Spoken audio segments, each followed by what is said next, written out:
The following program is a presentation of Grace Communion International and Grace Communion Seminary and is made possible by generous donations from viewers like you. On this episode of You're Included, Pastor Dr. Geordie Ziegler speaks about his book, Trinitarian Grace and Participation, an entry into the theology of T.F. Torrance, and discusses the profoundly personal and relational shape of God's grace. Our host is Dr. Gary Detto. Well, welcome. Thank you. It's good to be here. Great to have you. So tell us a little bit about yourself first. I know that you went to Scotland and studied theology, and that you've been involved in pastoral ministry since then. So what led you to go to study theology anyway in the first place? Why do that? I just fell in love with the Bible. I got exposed to it in college. I didn't go to a Christian college, but I attended a Bible school for one semester and fell in love with it. And that kind of sent me to seminary. And so I was at Regent College for seminary, and that ended up kind of sparking some things that I couldn't let go of, and eventually led to Scotland. Well, that led to a big project, didn't it, that lasted quite a few years. Mm-hmm. And eventually a book came out of it, which I was happy to read, actually. And I love the title that you came up with, and it indicates the core of your interest, Trinitarian Grace and Participation. Mm-hmm. Now, you know, there's a million theological topics that you could have chosen, right, and pursued for what, 3-4 years? Or longer. Well, anyway. 6 years. Yeah, so that's a lot of time and a lot of effort. So tell us about this Trinitarian grace. That seemed to capture a lot of what you were interested in and wanted to explore. Yeah. So maybe I need to go back then to your first question to kind of prepare for that, because when I was in seminary, I went to Regent College, which was fantastic. Some wonderful teachers there. I had my theology classes were from people like J.I. Packer and Stanley Grenz. But at the end of my second year, Alan Torrance came to Regent College and taught a class on Christology, on Jesus, and I ended up being his TA for it, not because I was helping teach, just because somebody had to make copies and pick him up from the airport. Mm-hmm. But I sat in on his class and I read the book that he recommended, which was The Mediation of Christ by Thomas Torrance, and I felt like I was hearing the gospel for the first time. Not that I wasn't a Christian before or anything like that. It was just, I got excited about what I was hearing in a way that I had never felt before.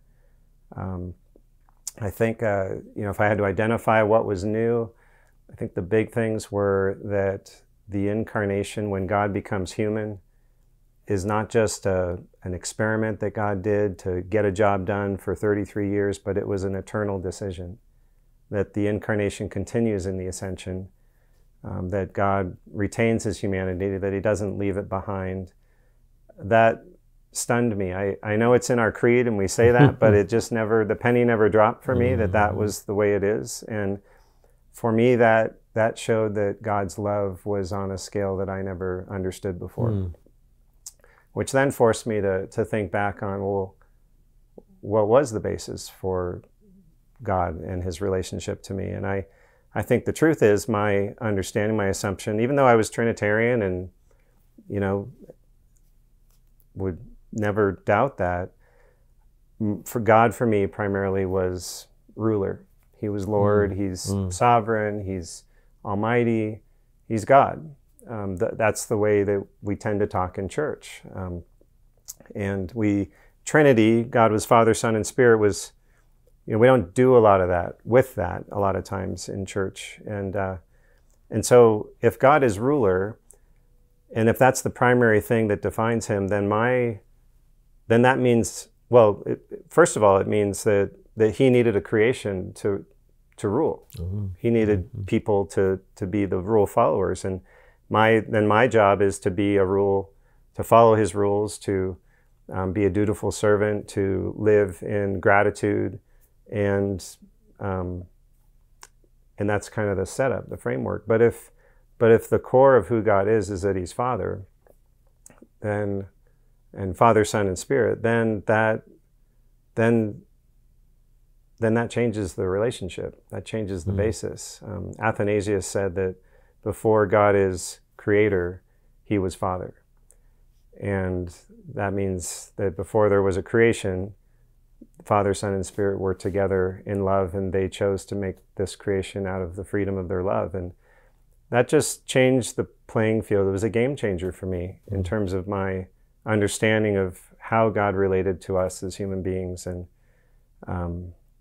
got me excited, and I couldn't let it go. And so that kind of buzzed in me for 9 years as I was a pastor in California, and eventually led to us kind of selling everything and moving our family to Scotland, which was a great experience for all of us, mostly. But that was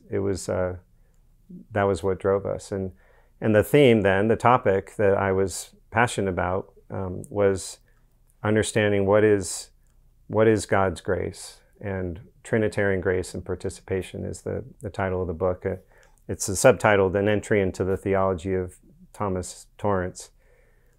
So that's kind of how it got there. I think you're asking about why the title. Yeah. Well, it's, a lot of people would just say, well, grace, we all know what grace is. It's simple, it's easy. Right. Is it really just that simple and easy, especially just common, ordinary answers to what grace is? I'm sure your explorations of that revealed some things about it. I think most people, when they think of grace, and this is also within church history, there's kind of ways that grace has been understood over time.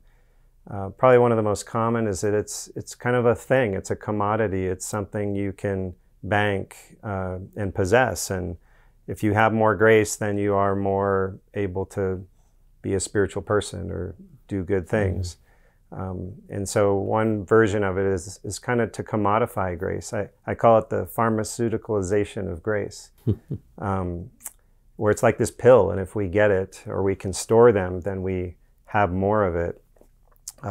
Other people talk about grace like it's more of an impersonal legal transaction, and that's more of a law court image for grace, and that it just at this single moment is all that it's about, and it's not personal. It's just something that has to happen. It's focused on the cross. And then another way people think of grace is it's like a tool. It helps you. It's a little divine boost, a power bar you can take. And but all those versions of grace, they're all impersonal.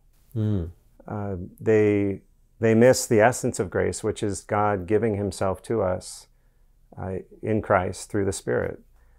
And the title of the book it's a bit redundant. People don't know it's redundant, but actually is redundant, because grace is not just one unidirectional. It's like a boomerang. So God gives himself in Christ through the Spirit so that we would participate in his life. The purpose is relationship. So we like to say, we tell people, oh, grace is a free gift with no strings attached. It's actually not. The purpose of the gift is for relationship. A gift with no strings attached is like you don't care. You leave it on the doorstep and walk away and nobody knows. It doesn't actually make a closer relationship. It blesses the person that got it, which is a very individualistic version of maybe what grace would be. But God's purpose in grace is to actually give himself to us so that we would share in his life. Yeah, that's a good illustration. I like that. Yeah, that no strings attached. I think that could, another version I've been aware of, it's an exception to a rule. So back to that, you're talking about God being the ruler, Right. you know? Yeah. So in that framework, and I think it's the one that largely kind of affected me for a lot of my life, was God is gracious, and what that means is he makes exceptions to Right. rules. Right. Yep. And that's it. Right. And I didn't know anymore. I knew there was something else to it, but I didn't know how it connected. Yeah, or we say what grace is getting what you don't deserve. Which sure we agree with, but if that's the core definition, it's the same thing. You don't deserve this. It's not really something you're supposed to have. It never was God's intent, but he's going to break the rule and give you it anyway. Make an exception. But that's pretty impersonal too, in a way. It's not what you were talking about in terms of the gift of a relationship by him giving himself to us. Right. Yeah, that's a different thing. Another thing I noticed in reading your book, you were talking about the connection between God's love and God's grace. And I thought that was an important differentiation you were making. Tell us about that, the love of God and the grace of God. How are they distinct? How are they, of course, connected? Right. They're both from God. Yeah. So God's love is who he is in himself. He is love. Father, Son, and Spirit share this love in their life. They always have. They don't need us. They're not lonely. But God, in the freedom of his love, chooses to share that. So he makes a world, makes a universe. He didn't have to. There didn't have to be anything, but there is. I remember the first time one of my supervisor in Aberdeen said that. He's like, none of this had to be. He's like, oh, I guess that's true. God didn't have to have kids. He didn't have to have a universe, but he did. So grace is his love extended beyond himself. So in that sense, when he gives us himself, it's his love is poured out, as Paul says, his love is being poured out into our hearts. That is his grace, and the purpose of that is that we would share in his life and become like him because of that. Yeah, I find that very helpful, especially, would grace be grace if God had to be gracious? Right? It's like, no, it wouldn't. And I think that's important. There's lots of, I'm sure you've run into this in ministry. We say God is love. That's absolutely true. You can find that in 1 John, right?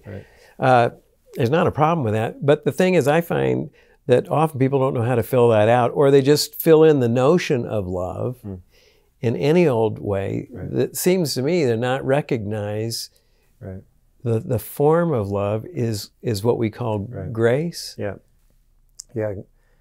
Grace has a shape, a form. Love has a shape and a form. And the form that it takes, that's revealed to us, is God comes, and it's self-giving love, sacrificial love.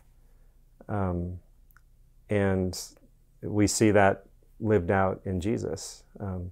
People often say, oh, I like Jesus, I'm not so sure about the Father. Should we even call him Father? He's kind of scary. The Spirit is confusing, but I like Jesus. I don't think those people have read everything Jesus said, because he is challenging. He calls us to a way of life that's like his, which is love poured out. So you have that kind of self-giving nature, and that it has a form. I think a lot of the notion of love today, just generally in the culture, is just being kind or nice. And you may be helpful or something rather like that. You use the word sacrificial. Say more about that. What's the sacrificial side of grace?